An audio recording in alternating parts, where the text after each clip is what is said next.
Hema committee report വിശദമായി പരിശോധിക്കാൻ SIT യോഗത്തിൽ തീരുമാനമായി. റിപ്പോർട്ടിന്റെ പൂർണ്ണ രൂപം സർക്കാർ കൈമാറിയ സാഹചര്യത്തിലാണ് ക്രൈംബ്രാഞ്ച് മേധാവി H. വെങ്കടേഷിന്റെ നേതൃത്വത്തിൽ യോഗം ചേർന്നത്.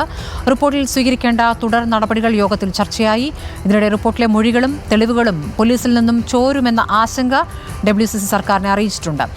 റോഷിപാൽ വിവരങ്ങളുമായി. റോഷിപാൽ, ഇപ്പോൾ SITക്ക് മേൽ വലിയ ചുമതലയാണ് കോടതി ഏൽപ്പിച്ചിരിക്കുന്നത്. 2 ആഴ്ചയ്ക്കകം പ്രാഥമിക റിപ്പോർട്ടും നൽകേണ്ടതുണ്ട്.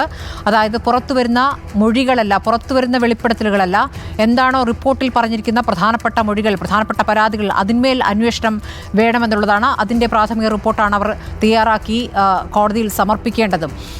എങ്ങനെയാണ് അവരുടെ പ്രവർത്തനം തുടങ്ങിയിരിക്കുന്നത്?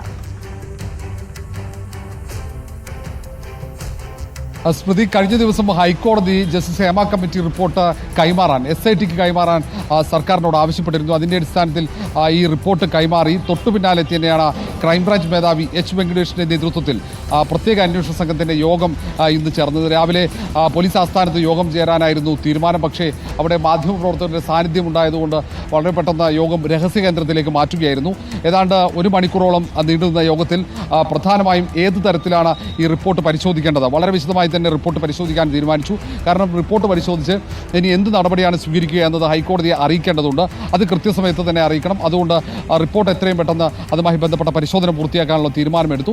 മാത്രവുമല്ല, ഇനി അങ്ങോട്ടേക്കുള്ള അന്വേഷണ സംഘത്തിൻ്റെ ഓരോ നീക്കങ്ങളും അത് വളരെ രഹസ്യമായി തന്നെ മുന്നോട്ട് കൊണ്ടുപോകണം. കാരണം മാധ്യമങ്ങളിലൂടെ പുറത്തേക്ക് വിവരങ്ങൾ എത്തുന്നത് ഹൈക്കോടതി തടഞ്ഞിട്ടുണ്ട്. അങ്ങനെ ഒരു സാഹചര്യത്തിൽ രഹസ്യമായി തന്നെ അന്വേഷണവുമായി മുന്നോട്ട് പോകാനും ഇപ്പോൾ തന്നെ WCC ഇക്കാര്യത്തിൽ സർക്കാരിനെ ഈ വിവരങ്ങൾ ചോരുമെന്ന ആശങ്ക ഇന്നലെ പ്രകടിപ്പിച്ചിട്ടുണ്ട്. മുഖ്യമന്ത്രി തന്നെ അറിയിച്ചിട്ടുണ്ട്. കാരണം ഈ രഹസ്യമായി നൽകിയ മൊഴികൾ അല്ലെങ്കിൽ തെളിവുകൾ അത് പോലീസിൻ്റെ കൈവശം, വിവിധ ഉദ്യോഗസ്ഥന്മാരുടെ കൈവശം എത്തുമ്പോൾ ഏതെങ്കിലും തരത്തിൽ അത് ചോർന്നു പോകാനുള്ള സാധ്യതയാണ് ആശങ്കയായി WCC പ്രതിനിധികൾ മുഖ്യമന്ത്രിക്ക് മുന്നിൽ പ്രകടിപ്പിച്ചത്. കാരണം നേരത്തെ നടിയെ ആക്രമിച്ച കേസിൽ പ്രധാനപ്പെട്ട പല വിവരങ്ങളും ചോർന്നു. പ്രത്യേകിച്ച് ആക്രമിക്കപ്പെട്ട ദൃശ്യങ്ങളടക്കം കോടതി കസ്റ്റഡിയിലിരിക്കെ ചോർന്ന സംഭവങ്ങൾ, ഒപ്പം നേരത്തെ മറ്റു പല ഇത്തരത്തിലുള്ള കേസുകളിലും സംഭവിച്ച സാഹചര്യങ്ങൾ, ഒപ്പം SITയിലുള്ള ഒരു അവിശ്വാസവും അവർ രേഖപ്പെടുന്നു. കാരണം കഴിഞ്ഞ ദിവസങ്ങളിൽ വെളിപ്പെടുത്തിയ ഈ വിവിധ സിനിമാ താരങ്ങൾ അവരെ മൊഴി രേഖപ്പെടുത്തുമ്പോൾ ആ ദൃശ്യങ്ങൾ ചിത്രീകരിക്കുന്നു, അല്ലെങ്കിൽ അവിടെ പുരുഷ ഉദ്യോഗസ്ഥന്മാർ എത്തുന്നു മൊഴി രേഖപ്പെടുത്തുമ്പോൾ. അങ്ങനെയുള്ള ഒട്ടേറെ പരാതികൾ അവർ ഈ പരാതിക്കാർ തന്നെ ആരോപണമായി ഉന്നയിച്ച ഒരു പശ്ചാത്തലമുണ്ട്. ഈ ഒരു പശ്ചാത്തലത്തിൽ കൂടിയാണ് WCC അംഗങ്ങൾ ആശങ്ക പ്രകടിപ്പിച്ചത്. ഏതായാലും ഈ അന്വേഷണ സംഘത്തെ സംബന്ധിച്ചിടത്തോളം വലിയ ഉത്തരവാദിത്തമാണ്.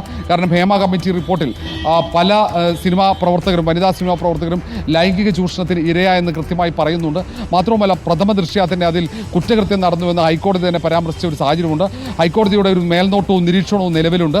ആ ഒരു സാഹചര്യത്തിൽ കൃത്യമായ ഒരു പരിശോധനയും അത് സംബന്ധിച്ച് എന്ത് ചെയ്യാൻ പറ്റുമെന്ന റിപ്പോർട്ടും ഉടൻ തന്നെ കോടതിയിൽ നൽകേണ്ടി വരും. അതുകൊണ്ട് വളരെ കൃത്യമായ നിയമപരിശോധനയടക്കം നടത്തിയിട്ടാകും അങ്ങനെ ഒരു റിപ്പോർട്ട് ഹൈക്കോടതിയിൽ ഈ അന്വേഷണ സംഘം സമർപ്പിക്കുക. ഇന്ന് തന്നെ ഈ പരിശോധന ആരംഭിക്കുമെന്നാണ് നമുക്ക് അന്വേഷണ സംഘത്തിൽ നിന്നും ലഭിക്കുന്ന വിവരം.